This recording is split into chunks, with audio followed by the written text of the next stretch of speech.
The open sea, its mystery and beauty have always been irresistible. But when the ocean turns, it shows no mercy. Mayday! Mayday! This is the true story of 5 sailors shipwrecked in the Atlantic with no food and no water. We're gonna die! Every choice they make is life or death in these shark-infested seas.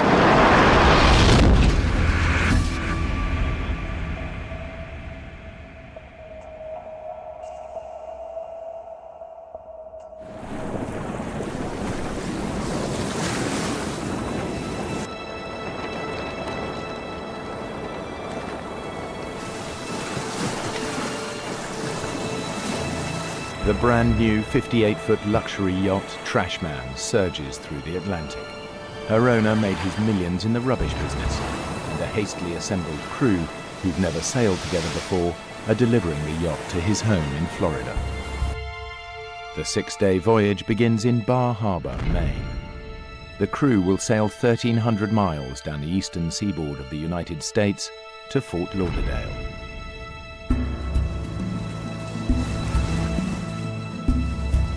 The most experienced sailor is Deborah Scaling Kiley. She's the first American woman to have completed the grueling Whitbread Around the World race. I love to sail because you're working with nature. There's another force, and you become one with that force. And I'm a junkie for it. I'm an adrenaline junkie. Debbie has been hired for the run by the yacht's skipper, John Lippoff. He was sort of that scraggly sailor look. It's running nicely now. Head back inland, hire some more crew, yeah? The first thing that I noticed about him Cheers. that I thought was kind of wild was that he liked to celebrate everything. He wanted to have a beer the minute I met him. Problemo, Debs. Problemo. He showed me his resume, and it was quite impressive. He had actually been on a boat called Black Knight, which was the committee boat for the America's Cup. And you know, to be the skipper of that boat, you can't be all bad. You got to be a pretty good boatman. Is everything all right? John's brought along his girlfriend, Meg Mooney. She's no sailor, just along for the ride and looking forward to parties, calm waters, and sunshine.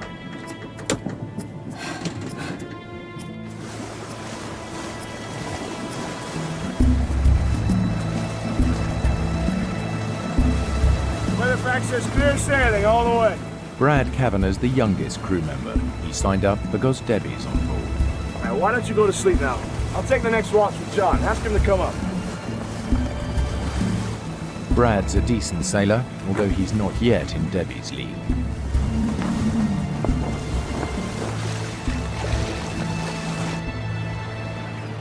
The Trashman heads inshore to Annapolis, Maryland, to pick up the final member of the 5-man crew, an English sailor who's a friend of Brad's.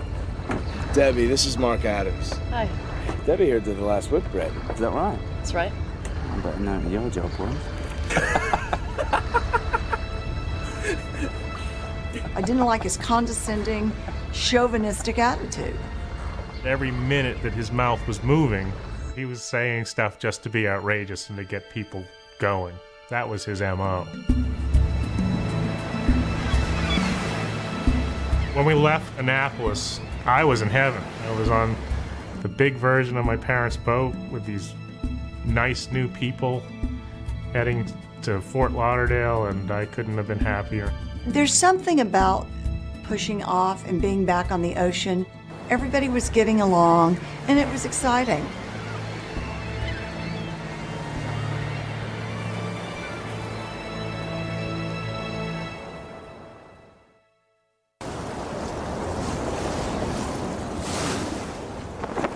The first day is an easy sail. By nightfall, they're right on schedule. That night, the weather was beautiful. The boat was fun to steer. It really just didn't get much better than it was right then. But this calm doesn't last long.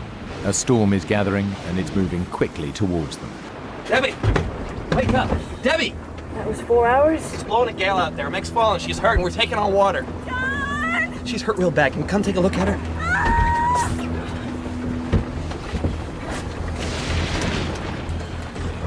Where the hell did this storm come from? Usually, if it's a squall, it comes in and it blows through and it's over.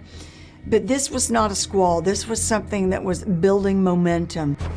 I couldn't believe the conditions had deteriorated so much.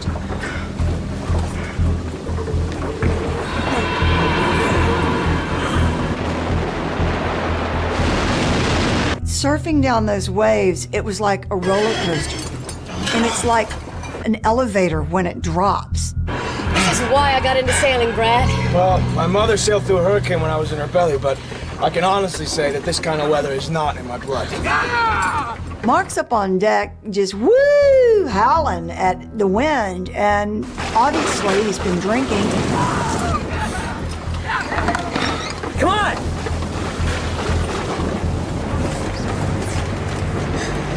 Gotta help her. She fell on her back. Well, I'll take a look.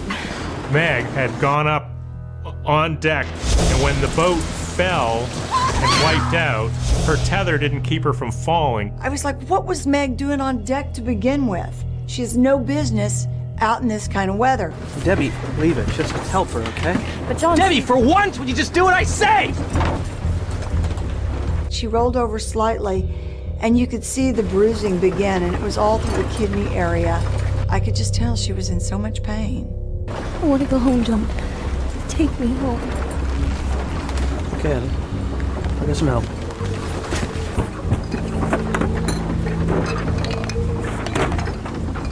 John discovered that he didn't have any charts to take him into this part of the coast. It was just one more little omen that things weren't great. It was that he wasn't prepared. This is sailing vessel Trash Man calling Coast Guard. We urgently need a compass heading so we can head inshore. We have no chart. Over. Brad and I went up on deck to take our next watch, and it was wildly out of control.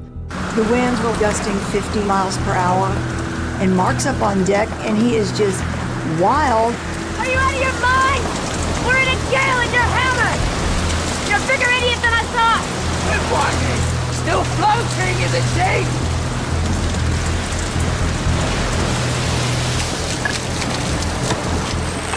The Coast Guard advised us that we should go to Wilmington, North Carolina.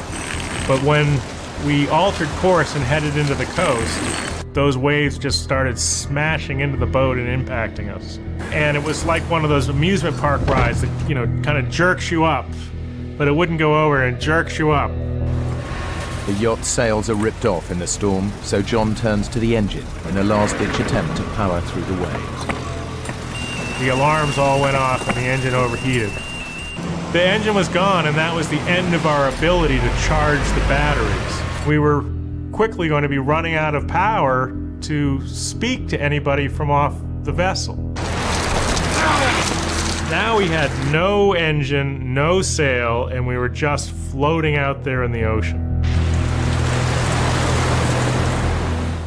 Not knowing what else to do, John makes a decision the others find hard to take. He radios for help. Yes, we're running on emergency power. We need assistance immediately. We're in trouble. Our engine is down. Our sails are damaged. We need immediate rescue. Over. Need rescuing. I'd never been on a boat that had requested assistance, and it was really odd for me because it was like giving up. But John's big issue there was getting Meg off the boat. He has no right calling the Coast Guard! He's a skipper, Mark! He called the shots, don't forget that! He was angry. He believes that a sailor should be self-reliant and only that, only wusses would call the Coast Guard. Roger that. 2 ships, Exxon, Huntington, and Gypsum King. 4 hours away. Since the 2 merchant vessels are the closest ships to the Trash Man, the Coast Guard requests that they head towards the yacht to assist. Help is at last on its way.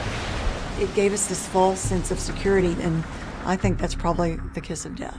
They will rendezvous. Roger that. Over.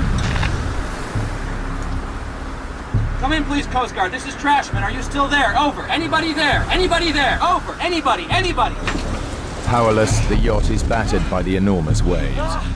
But after 12 hours on watch and with help on its way, Debbie and Brad decide to get some rest. I crawled in. I was so exhausted. I can hear Mark whooping it up and howling at the wind. Woo! There was that brief moment. I thought, God, we ought to be on deck. And then I thought, you know what? It's not my problem now. I gotta get some sleep. But you really can't sleep in that situation. You can just try and rest, and having all that time on your hands, your mind can just take you all sorts of terrible, terrible places. I was lying there and feeling like the boat was going to break apart. Without sails or an engine, the yacht's almost impossible to steer. So Mark ties off the helm and heads down to sleep. Brad lies awake, ill at ease, as the situation begins to get much worse. One of these times we got to the top of one of these waves, and it crested and broke, like at the beach, like Hawaii 5-0. And the boat fell off the top. You know, we were in free fall. And then we impacted against the window. And the window just smashed out, and the water just poured in. Jimmy! Jimmy! We gotta get out of here! Go! Go! Let's get out of here! Go! Go! Go! Here's the boat sinking, and we're scrambling to get to the deck, and I hear John over here going, Mayday! Anybody! Mayday! Mayday! We're sinking! We're sinking! We're sunk! Anybody! and I get up on that deck, and it was just like a slow motion dream. I don't even know how to describe it. It was just gray, and it was crazy, and it was tumultuous. And I look around, and there is nothing. And we're going down, and we're going down fast.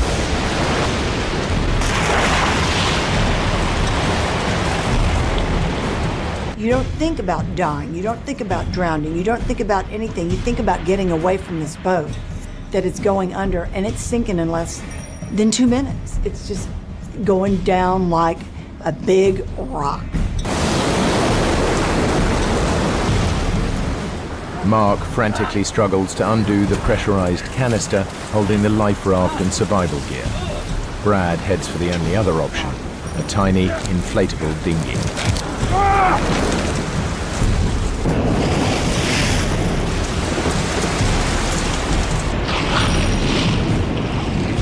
But I swam after the dinghy, kicking off my sea boots and my foul weather bottoms, thinking, my dad's gonna kill me.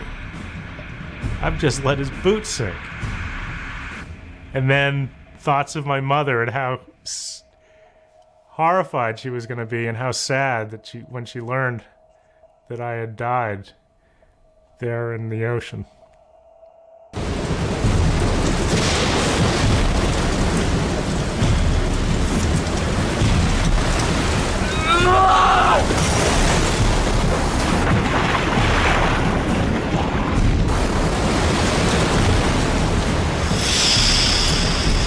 The canister inflates, and he's still holding on, and eventually he just lets go.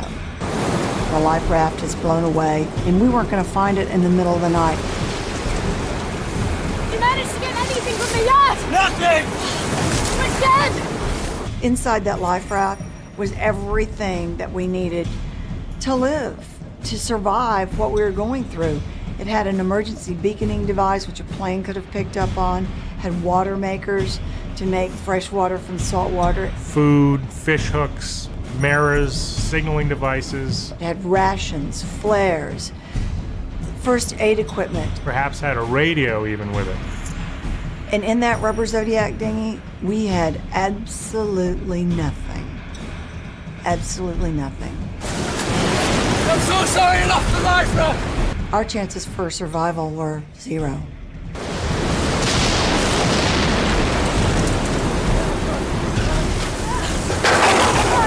Where's Meg? As the boat sank, Meg was within the rigging. Get away from me, yacht! And she just didn't have the sea savvy or the knowledge to, watch the waves, and then when the wave action was right, to swim out. So I knew if I didn't go back and get her, she'd die. Jimmy! Be careful!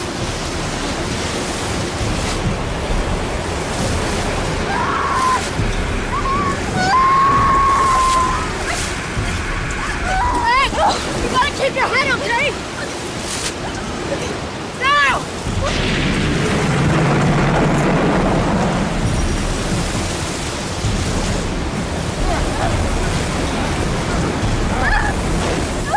We're all gathered around the rubber Zodiac dinghy, and I remember watching Trash Man as the last little foot of her mast slipped under the water, and it was the most devastatingly lonely feeling that I've ever felt in my life.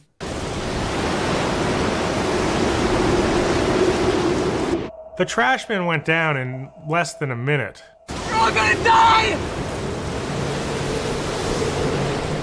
By not contacting the Coast Guard. You know, we were now half an hour late for our radio call. They should have been on the way. The cavalry rushing in. All we needed to do was stay afloat, and they'd find us.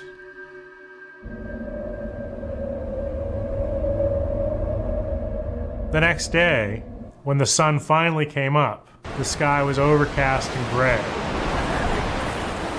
The air temperature being 40, we would definitely succumb to hypothermia. Let's get under the dinghy!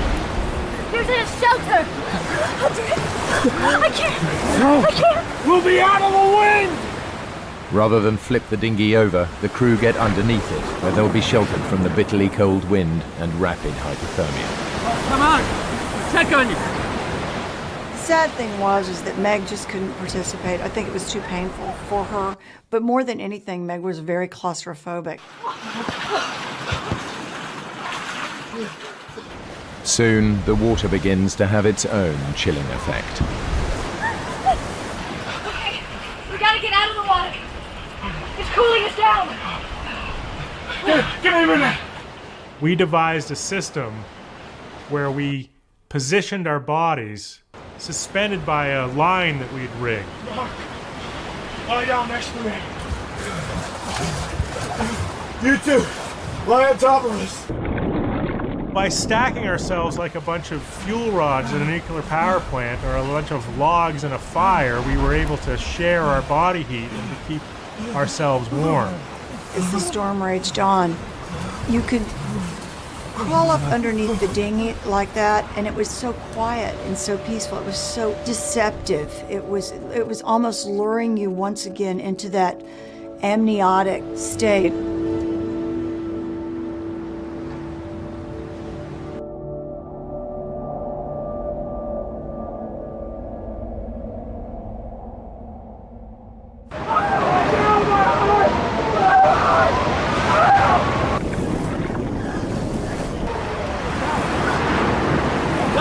Help me! Help me! It's having a heart attack! Wait! Call 911! When John started talking about his heart pains, I knew immediately he was probably just hyperventilating because the air would get very thick under the Zodiac dinghy. Please, get him into the dinghy! The wind was like 40 degrees and it was blowing like 90 knots. And we decided we would flip the Zodiac dinghy over and we lift Meg in.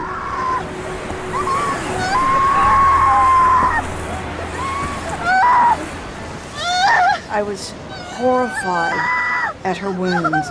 The wire in the rigging had cut almost all the way to the bone, and she had huge gaping wounds on her legs. It was heartbreaking. Just those wounds alone were a death sentence.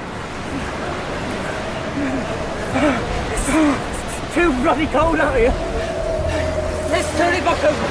We're gonna freeze to death. Look, man. You want to go back in the water, help yourself. There's a whole ocean out there.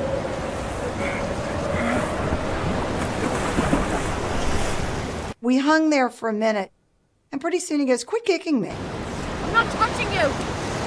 You did it again. Cut it out. What are you talking about? I'm not kicking you! Stop now. And I thought, you know what?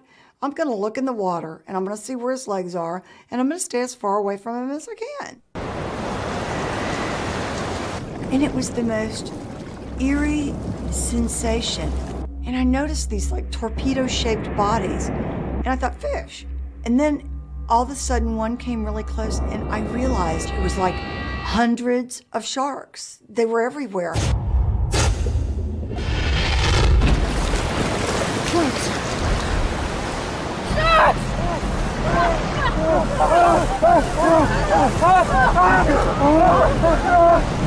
And just the minute we got in, fins just everywhere in the water. And I don't mean like 2 or 3, I mean 10, 20, they were everywhere. Every shark in the ocean! I've never seen so many sharks in my life, not in my entire trip around the world. It was the most frightening feeling I've ever felt. To this day, I don't know why the sharks didn't attack us that night, with all of us treading water, with Meg's legs bleeding. Mark, I'm warning you!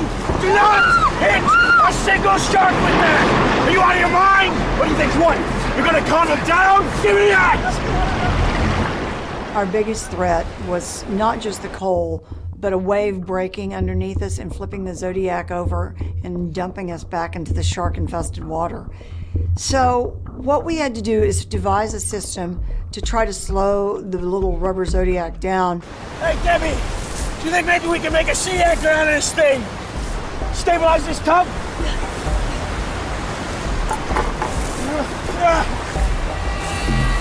But as soon as we threw the piece of plywood over the front of the boat, the shark swam up and grabbed it in its mouth. These were not little sharks. And this one was big enough to pull a 13-foot rubber Zodiac dinghy with 5 people in it, which is at least, 700 pounds, wildly through the water.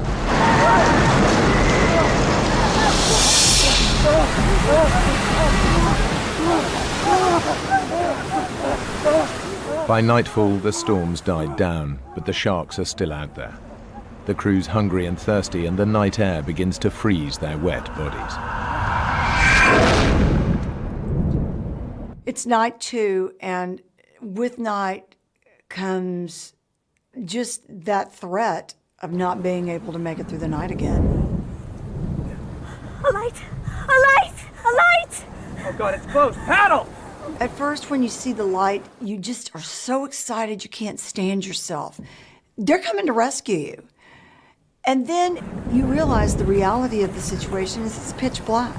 You're in the middle of the Atlantic Ocean, and nobody can see anything. If I can't make eye contact with someone on that ship, I'm not close enough. And I just think that paddling towards it is a huge waste of my energy, and I haven't eaten anything in 2 days.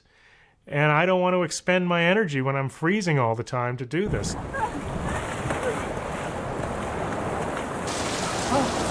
The craving for water is like nothing I've ever felt. It's as if every cell in your body needs it and it's crying out for it. You haven't had water in 24 hours, almost 48 hours. But all I got was the wind blowing through my mouth and actually drying my mouth and my tongue more than the moisture coming in from the rain. Damn! It was as if God was spitting on us, laughing at our situation. All of a sudden, we remembered about the ship and we looked out and the ship was gone. Maybe that was a chance for survival. It's the ultimate despair. And at that point, I just couldn't take it. I felt that I was being teased by the environment, and by the powers that be. Oh, I stood up and I gave God the finger, started, saying, what are you doing to us? You're gonna make it rain, let it rain so we can get some water. The last thing you wanted to do is curse God, because that was about the only chance we had for survival. I don't want to die. The ship has gone, but some unwanted guests refuse to leave. There was always a fin somewhere. They were always bumping into the raft and pushing us around. Then they'd go away for a while, and just about the time you think that they'd gone away, they came back again. The situation was going from bad to worse to nightmarish. Day 3, and the crew of the Trashman are still adrift in the Atlantic, suffering from dehydration, infection, and the fear that they'll never be found. Well, we were starting to get very frustrated with the Coast Guard because without food and water, we were really starting to suffer.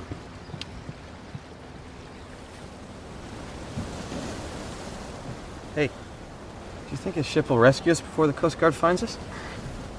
Coast Guard's on its way. Yeah, sure, of course. Coast Guard's on... Hey, guys, I got news for you. The Coast Guard ain't coming. They never were. They forgot about us. We're on our own. Thanks a lot, Debbie.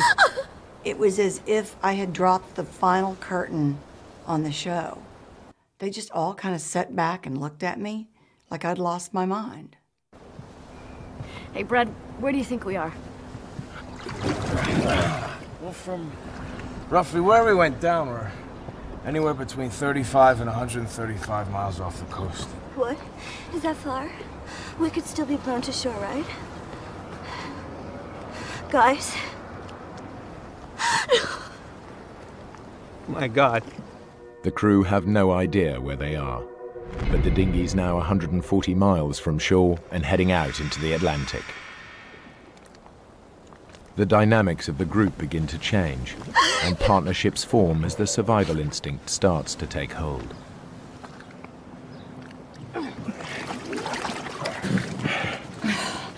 What are we gonna do? I don't know. I'm so sorry I got you into this. If I didn't have you, if it was just me and those guys, I don't know. We just need to stick together. You and me. If we lose this bond, then we're lost. And it's what's going to keep both of us alive. So I'm going to watch out for you, and you watch out for me. I can hardly stay awake. Why don't you go to sleep? I'll watch you. Make sure you're okay. If it had come down to someone trying to hurt Brad or kill him, I would have done my best to take him out because Brad was my partner in survival. And I wasn't going to let him go. There was no way.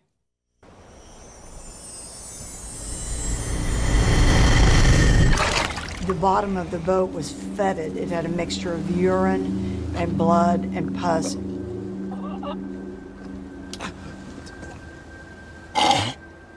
We were in absolute agony because we were starting to get massive staph infections all over our bodies. These staphylococcal infections are caused by bacteria entering cuts in the skin. They can soon attack the heart and lungs, and Meg is at particular risk because of her open wound. I felt so bad. She was dying of blood poisoning, and we were sitting there watching Meg die. It was just tragic.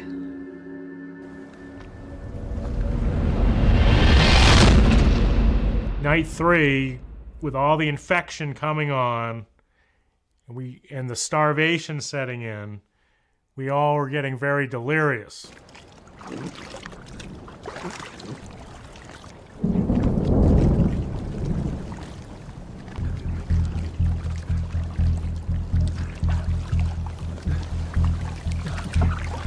What are you doing? That stuff will kill you! Here, Miss Whitbread. Help yourself. Everyone knows that you're not supposed to drink seawater. They tell us that from the time we're little kids, and that's one of the things you just don't do. Drinking salt water dehydrates your body even more, and it causes kidneys to shut down, and you begin to have delusions. And ultimately, if you drink salt water, it will kill you if you don't kill yourself first from the delusions. I didn't really know how long it would be before we saw the effects of the salt water, but it stood to reason to me that it would be probably, 7 hours or so. And I was right. It didn't take all that long.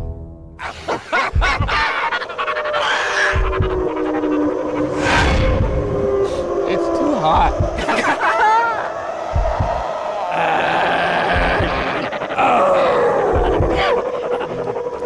Hey, everybody!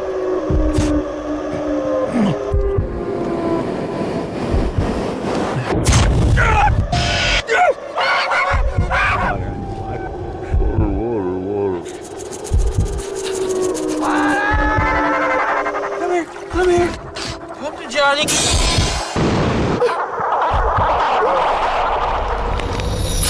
Where's everybody? It was just like I was watching some crazy play. I want my thanks! Wait. I see land.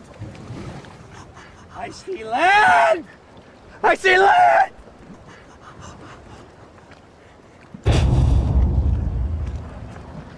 It's right there, man. You see it? It's right there in front of us. We're just off Falmouth, Meg. We'll go to the hospital where my mom works. She'll take care of us. We're in the middle of the Atlantic Ocean. We're nowhere near Falmouth. That's total crap, man! It's over there. This went on all day long. Oh, I want my cigarettes. I need one now. The monotony of it was starting to drive me crazy. I'm just gonna get my car. We're in the middle of nowhere. You guys bring the boat in, and I'll go get the car. There is no car, John.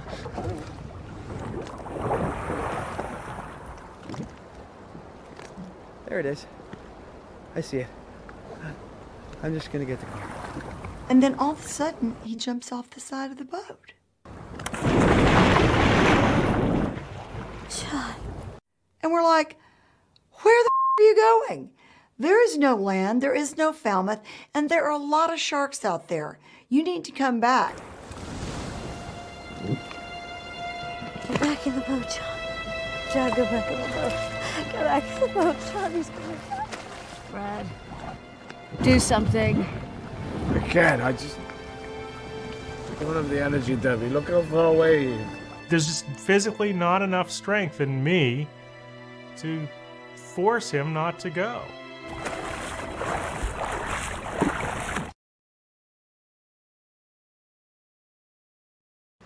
I can't see him. All of a sudden, we just hear this shrill scream. I mean, blood curdling. And it was over. And then silence. And it was like there was no crying. There was no nothing. Meg just said, He's gone. there wasn't any doubt what had happened to him. The sharks got him. The sharks never left.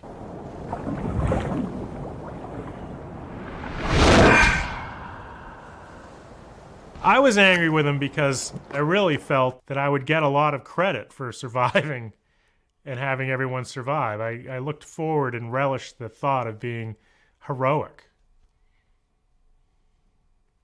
And there's nothing heroic in what I had done in this instance, which was stand by while John swam off to meet the shark.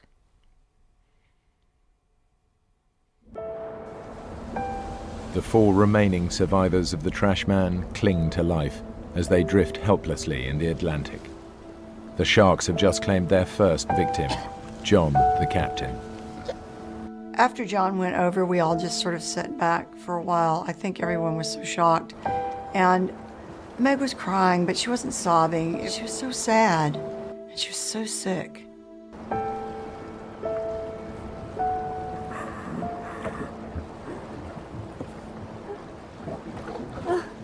Hey, gorgeous.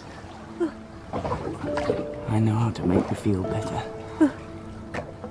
Take your mind off John. Promise. He says,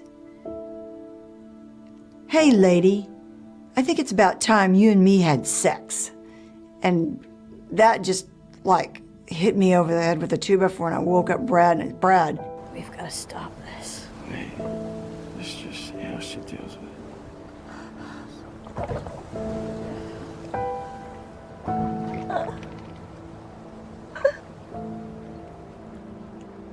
Right.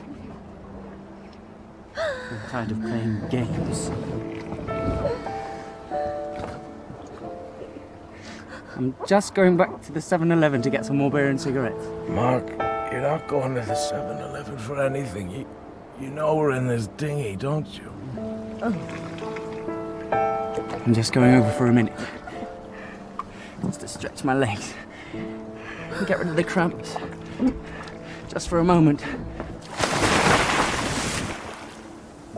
Brad and I get up and go, man, the sharks just ate John. No. I'm just stretching my legs. I'm gonna right back in.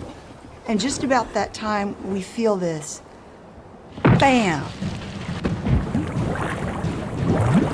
And then we feel a bam again. And all of a sudden we realize there's like this frenzied attack, and the sharks are eating Mark underneath the Zodiac. Oh, sharks. It was, without a doubt, the most horrifying moment of my entire life.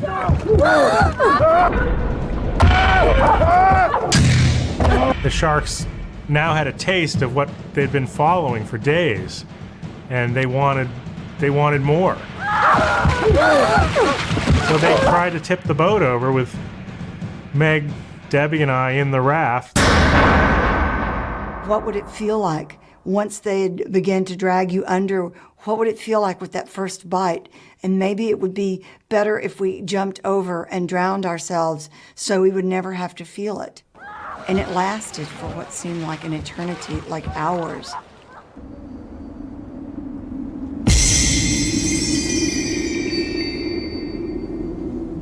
That night, I remember waking up and looking up, and there were stars everywhere. It was like a starry night. And then I began to hear Meg moan in the dinghy.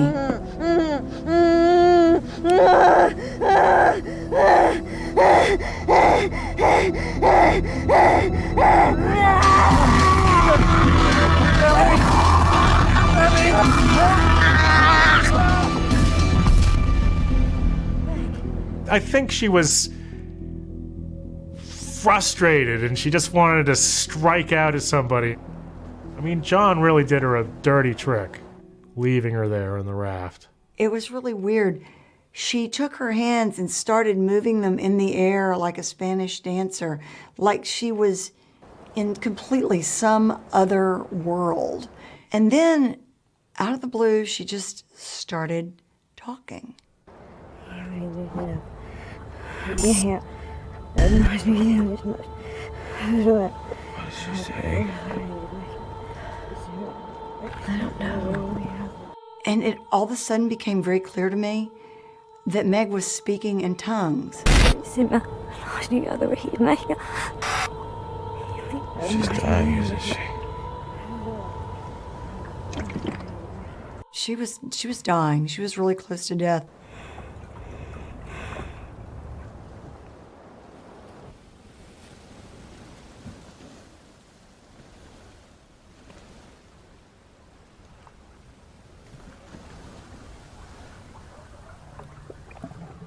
Meg? When we woke up, Meg was dead in the bottom of the dinghy.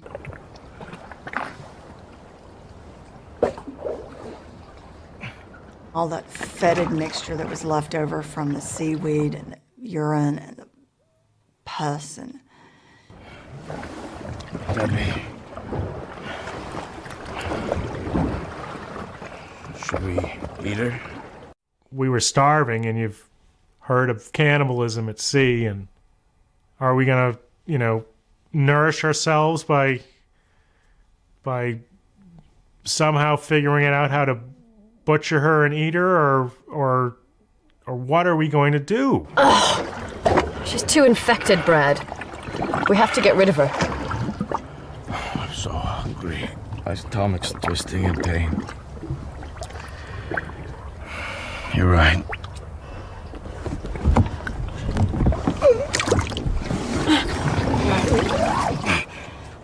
And so we decided that we would take off her shirt and all of her jewelry so that we could give those to her family.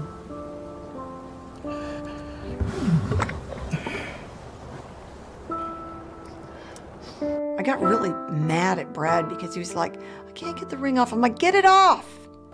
It's not like you're gonna hurt her. Just take it off and get it off.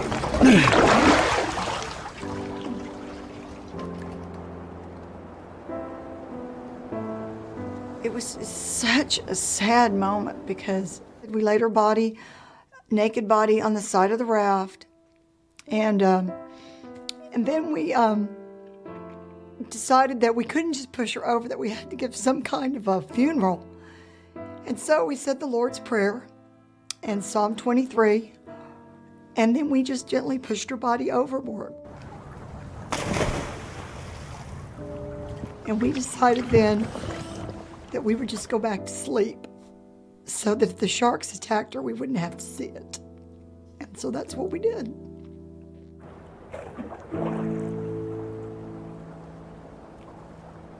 People can argue that it was a physical thing that killed Meg, but I think it was John abandoning her and making her despair that killed Meg.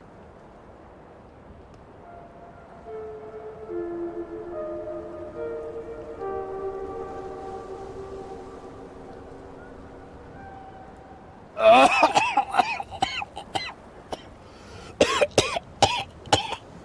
you okay? I don't know. I've been retching ever since I woke up. The water in the bottom. Meg's died in it. It's making you ill. The sun's only making it worse. We gotta wash the dinghy out. We can't. We don't have the energy. Yes, you do. We're turning this thing over right now. What about the sharks? I haven't seen sharks for hours. Come on, Brad. Don't give up on me.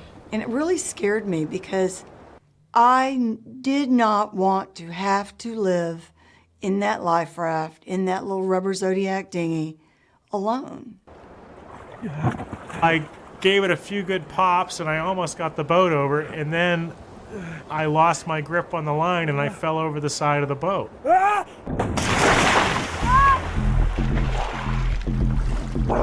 Debbie! You gotta leave out here. And this time I don't have the strength to get myself back into the boat. For God's sake!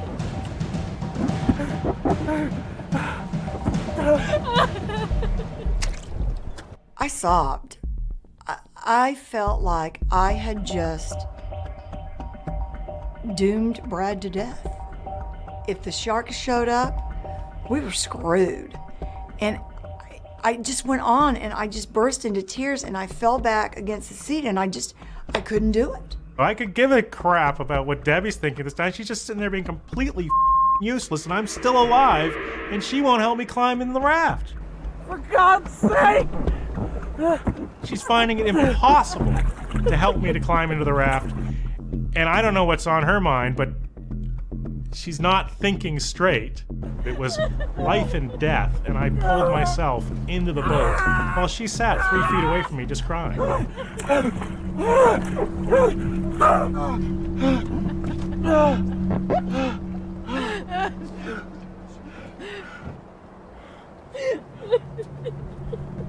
We were each at one end or the other of the raft. He wouldn't talk to me. He was so off at me. Bitch.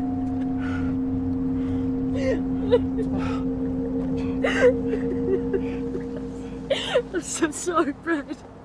I just want to relax because of all this death that's been happening for the past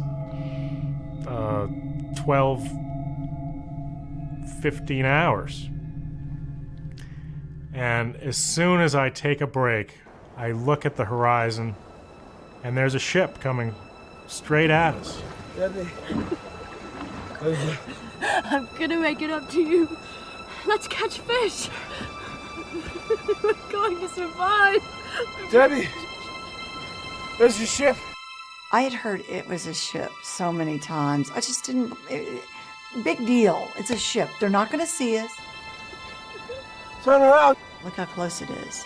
And I turned around, and it was amazing. And the ship came by, and it went by, and a guy walked out on the wing bridge and looked down at us, and I looked at him, and he looked at me, and I waved at him, and he waved at me, and next thing I knew, there wasn't just one person that came out, but there were like 5, 6 people. They were all coming out.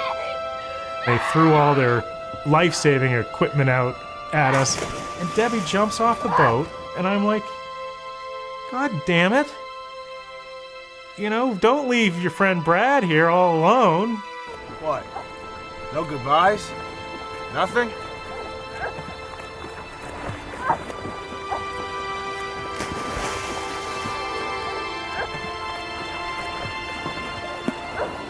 I was holding the rope that held the life ring, and they started winching us in.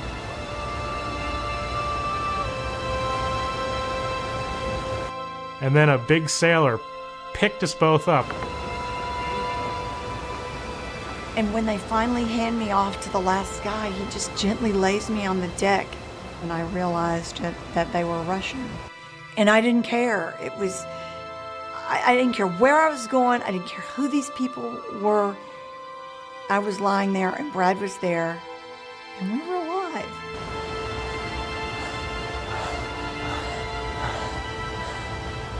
These guys did a fantastic job getting us on board the vessel, and oh, it was just so great. I mean, the whole thing was just so great. That was just wonderful.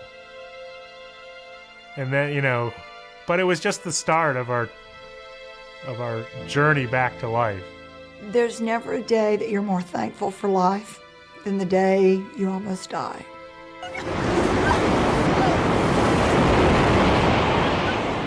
I'm here today, and I don't feel guilty about it, and I have no regrets. And every day I wake up, and it's a new day, and I'm happy. And I always try to find something good in the bad things that happen to me. It's not something you just turn off when it's over. You keep living in that survival mode. You know,